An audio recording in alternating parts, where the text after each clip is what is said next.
Hello बच्चों। हमारा प्रश्न दिया हुआ है ऑक्साइडों के निम्नलिखित समूह युग्मों में से वह युग्म जो कार्बन द्वारा संगत धातु में उपचयित नहीं होता है। ठीक है। अब देखो दोनों का दोनों ऐसा होना चाहिए जो कि कार्बन द्वारा अपचयित ना हो। चार ऑप्शन दिए गए हैं। चलिए समझते हैं इस प्रश्न को।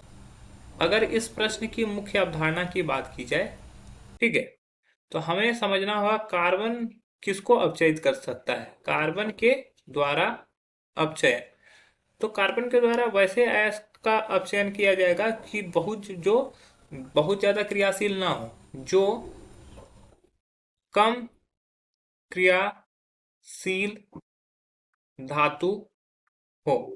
अत्यधिक क्रियाशील धातु का कार्बन के द्वारा अपचयन नहीं होता है। लिख सकते हैं अत्यधिक अत्यधिक क्रियाशील धातु जैसे में क्या हो गया, जैसे में सोडियम, पोटेशियम, कैल्शियम का अपचयन कोक द्वारा नहीं होता है। यहाँ इसका अपचयन विद्युत अपघटन द्वारा किया जाता है। इसका अपचयन विद्युत अपघटन द्वारा होता है। ठीक है, ओके।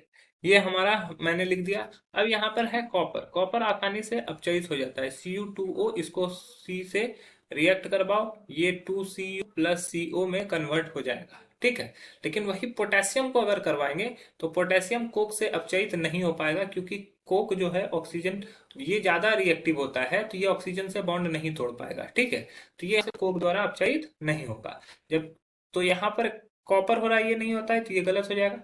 पीबीओ और FeO3 ये दोनों कोक के द्वारा अपचयित हो सकते हैं। जैसे Fe3O4, ये भी कोक के द्वारा अपचयित हो सकता है। ये FeO में कन्वर्ट हो जाएगा, ठीक है, और ये CO में कन्वर्ट हो जाएगा। जबकि यहाँ पर ये भी जिंक भी इस तरह से ZnO अगर C से रिएक्ट करवाते हैं तो ये Zn प्लस CO में कन्वर्ट हो जाता है। लेकिन कैल्शियम और पोटेशियम ये दोनों के ऑक्साइड यहाँ पे अपचयित नहीं होंगे, क्योंकि अत्यधिक क्रियाशील है। तो हमारा जो सही उत्तर हो जाएगा वो हो जाएगा ऑप्शन डी। अन्य ऑप्शन गलत हो जाएंगे। आशा है यह प्रश्न आपको समझ में आया होगा। धन्यवाद।